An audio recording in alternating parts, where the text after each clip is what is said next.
Laura Griesmer, Deputy Chief of the United States Mission to Barbados, the Eastern Caribbean, and the OECS.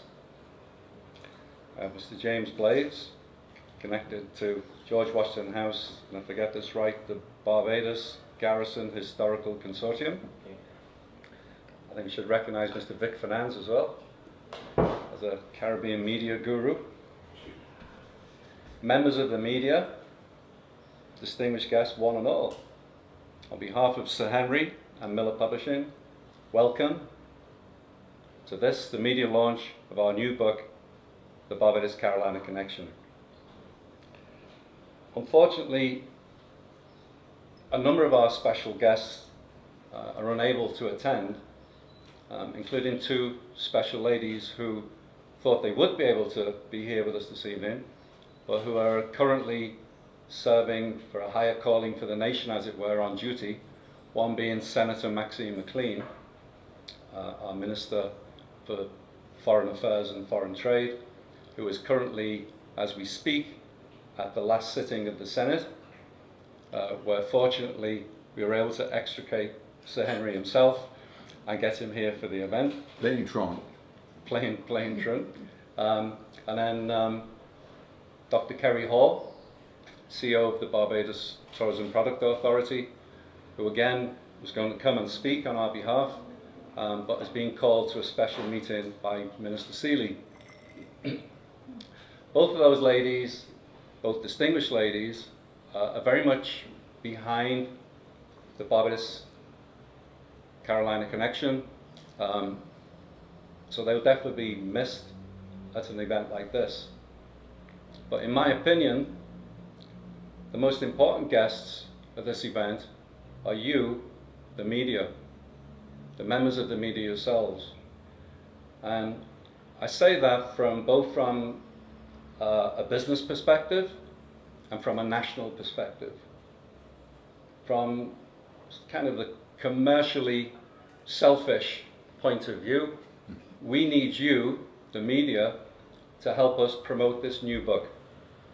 We need you to help us tell people, A, that it's been published, B, that it's available for purchase, and hopefully also to tell them that it's well worth investing in, either as a gift for somebody or for their own personal enjoyment and education.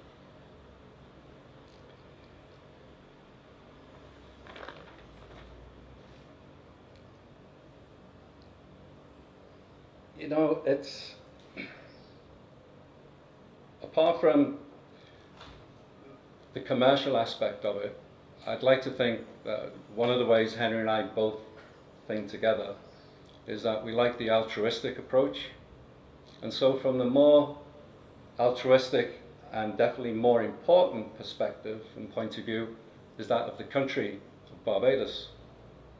Because what we really need the help from the media from is to spread the story of the Barbados-Carolina connection, to tell as many people as possible this fascinating story which is seldom told.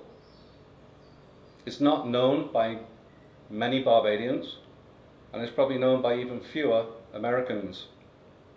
So it's a story that we'd like to get out there because we think it has very positive implications, including real and genuine potential to help promote both economic and social development in Barbados. And if I dare say it as well, similar benefits for the United States. And that's why we wanted this to be a media launch. I wanted you guys to be the special guests, to give you the opportunity to be given a real full understanding of what the story is about and what the implications are. And that is a perfect point to segue into introducing our resident expert, who can talk to you in depth about the Barbados-Carolina connection and its implications, and who will answer your questions later. I'd like to introduce Sir Henry Fraser. Thank you, Keith. I can not only talk to you in depth, but I can talk to you in length. I could be here all night because this is such a fantastic, amazing subject, theme, issue that is really, as Keith said, a fantastically secret affair. And I got involved in a very interesting way. When I moved into our home with my wife in 1977, I asked my friend Ronnie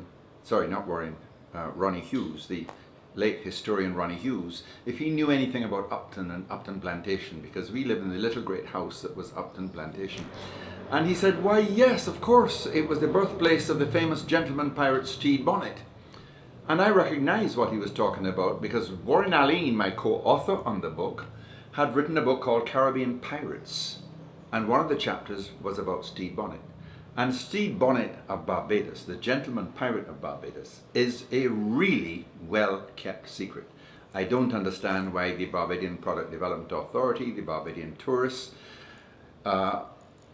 people involved do not make anything of this famous and romantic figure Stede Bonnet. But I moved into this house January the 2nd, 1979. A few weeks later I meet Ronnie Hughes and he says, yes, you live in the birthplace of the gentleman pirate of Barbados, Stede Bonnet. And then a few years later, when I had started writing about architectural history and I produced the first edition of my book, Historic Houses of Barbados, Markley Wilson, who was the head of the Tourist Board office in New York, went down to Charleston for a festival and discovered that Charleston had been settled from Barbados. And he was as astonished as most Bajans are on going there. And he immediately communicated this with his headquarters. And so Jack Dare was the chairman of the board of the BTA at that time. And so Jack Dare happened to be my patient. And he came along and said, would you like to go to Charleston? Because you're writing all this stuff about history, and I'm told that the houses in Charleston are known as single houses and the design came from Barbados. So here is this amazing connection which I've described as a sort of Georges Louis Bourget, the Argentinian writer who talks about the circles of human life. Here is this connection. I'm living in Stede Bonnet's birthplace and I get invited to Charleston. I'm writing about architectural history and there is this house design, the single house of Charleston, that was taken there by the Barbadians who settled Charleston in 1670.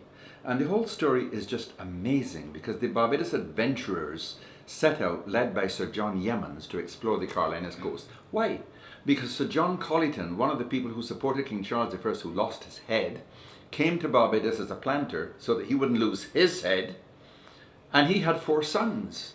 Now in those days of primogeniture, the eldest son got the property, the next son went into the army, son number 3 became a priest. What was there to do for the 4th son?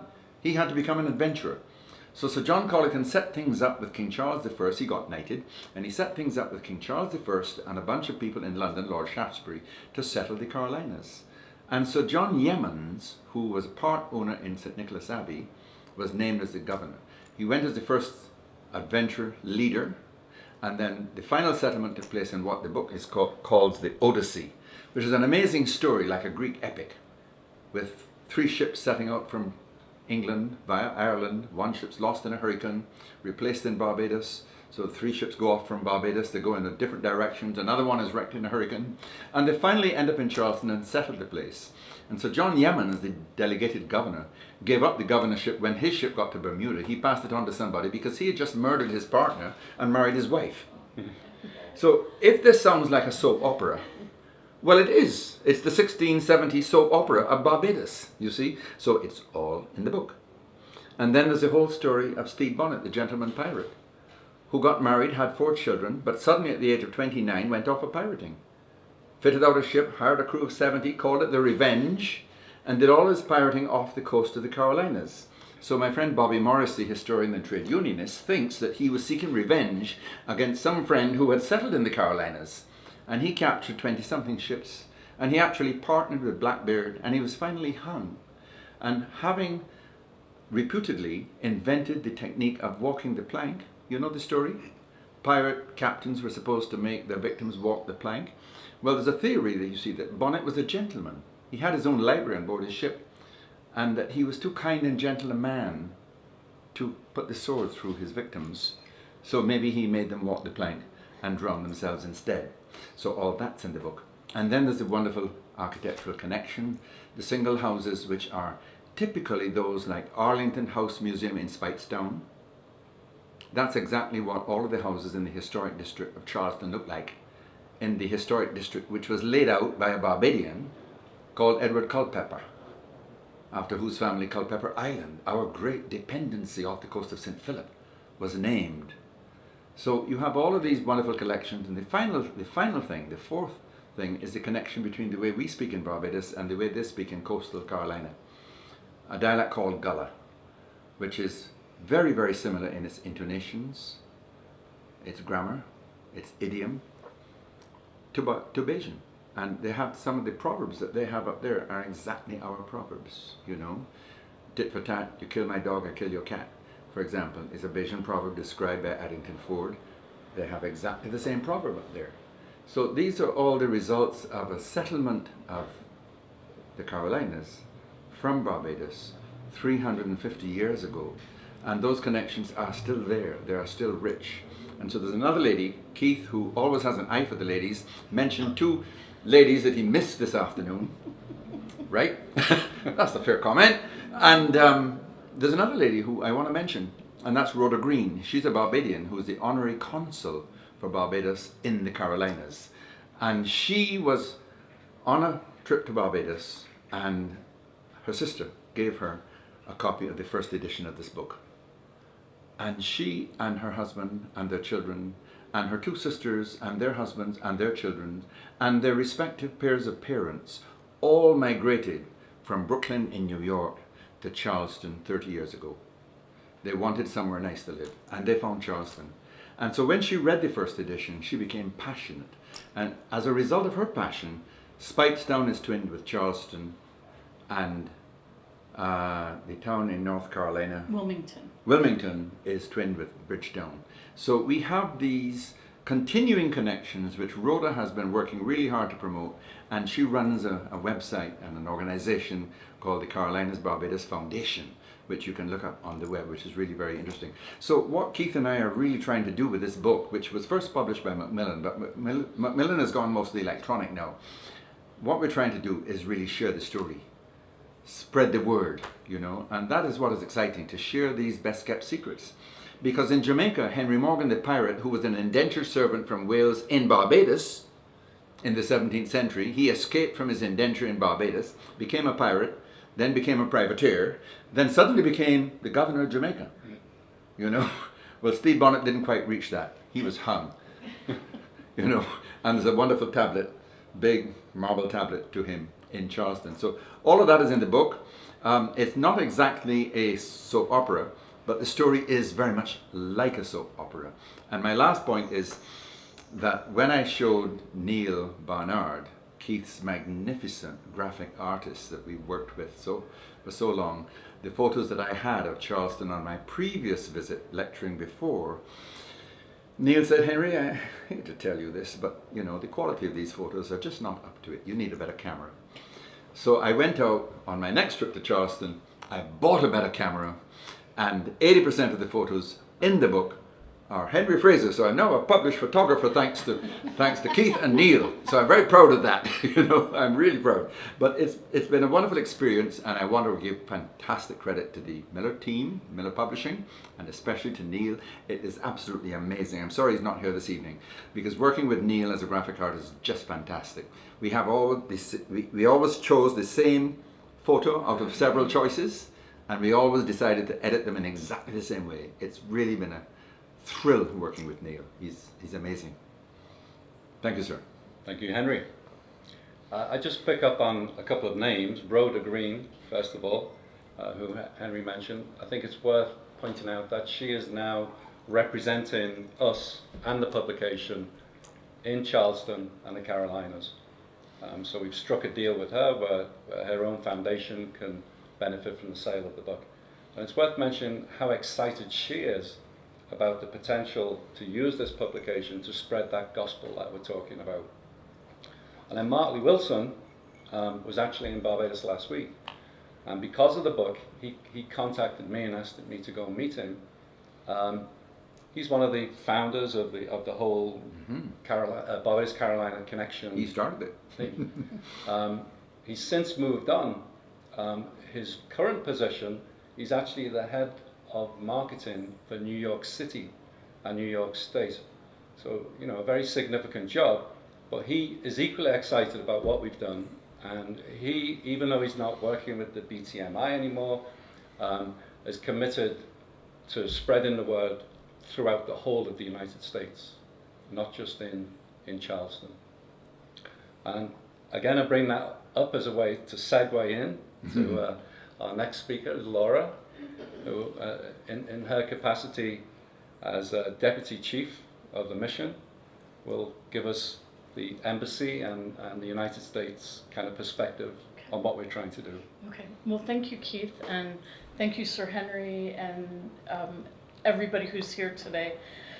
I want to thank, first of all of you and our friends here at George Washington House for inviting me this afternoon to an event which honors the connections between the governments and the peoples of the United States and Barbados. And I think that today's event is a very good reminder that the ties between the United States and Barbados are much longer than the 50 years that we just celebrated as part of your Golden Jubilee celebrations, and that they go much longer than that. While George Washington House is really the most tangible symbol of those connections, since I've arrived here, and much of it thanks to Sir Henry, I've learned a lot about all of the other connections that we have between the United States and Barbados. And so here I kind of have to make a connection. When I arrived in Barbados in August of 2015, it wasn't the first time I was in Barbados.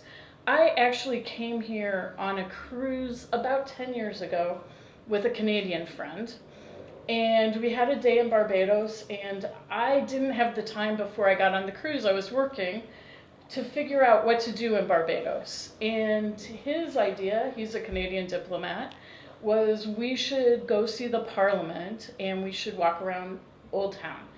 And so that's what we did. We totally missed the garrison. We missed George Washington House. And so when I was preparing to come here to Barbados, I was like, I cannot believe it. And so now anytime that I have a visitor who comes to Barbados, I make sure that they come here to George Washington House because it is such an important part of American history. And I'm really happy because my Canadian friend is coming in January, and he has no choice. He has to see what he missed when we were here. So that's kind of my connection and confession. But I didn't learn about the connection between the Carolinas and Barbados until I met Sir Henry, and he was talking with me about a number of things, and he told me about this. And I think what he said is really true for most Americans. We don't think about some of those really long-term connections, and the fact that the Carolinas were actually explored by Barbadians because they had some failed explorations and a failed settlement before they really founded Charleston. You know, most people think of our settlements going the other way sometimes. And I think of Charleston and of Wilmington as uniquely American cities. So it's been really interesting for me to read the previous version of the book and to learn about all of those connections. So I'm not going to, Sir Henry stole some of what I was going to say. So one of the things that in reading and learning about all of this really struck me was this is really interesting history. And I can't believe there's not a movie or a documentary that talks about this history, because there's so much there. And, you know, you've got pirates, you know, who doesn't like pirates? You have explorers, you have Native Americans who actually showed Kiowa to the settlers and had them interested in this very fertile area of the United States. So, and then we've got Sir John Yeamans, I think I got that right now, you know, and he would be such a great but flawed main character because he kills his partner, he marries the partner's wife, he becomes the governor, but there's almost, I wouldn't call it a revolt, but an uprising against him, and he's bounced out of being governor, and he subsequently dies. That is the stuff that screenwriters are really looking for. But it's also something that I would venture to say most Americans have no idea about. And so that's why books like this help us to understand better our history and those deep ties that we have with Barbados. One of the things that I really also thought about when reading this is the cultural ties. The Barbadians who went to the United States took the plantation culture, they took sugar cultivation, they took cotton seeds, they took indigo seeds, and these became a model, including slavery, for how a lot of the Carolinas were developed and why they were so successful. As Sir Henry mentioned, the early language of the settlers, the Gullah language, survives in the coastal areas and on the islands there. And to me, it's amazing that 345 years after those original settlers, people still understand each other. Because I have to admit, when I hear the Bajan dialect, I have a hard time with it. But the fact that Carolinians and Bajans can talk to each other is another one of those ties that very few people know about. Other things, when there were disastrous fires here in Barbados and also in the Carolinas, they helped each other financially to rebuild from those things. And that reinforced these close relationships. They inspired the folks in Charleston to think big. And when you think about that, Charleston now is a tourist destination in the United States that gets 700,000 tourists a year. That's really amazing. And a lot of it is because of the architecture that they developed and that they took from here in Barbados. So there's so many ties between the United States and the Carolinas I had no idea about before reading the earlier version of this book, and I see that this one is really, I don't want to call it an improvement. Spectacular? Spectacular might be a very good, wow.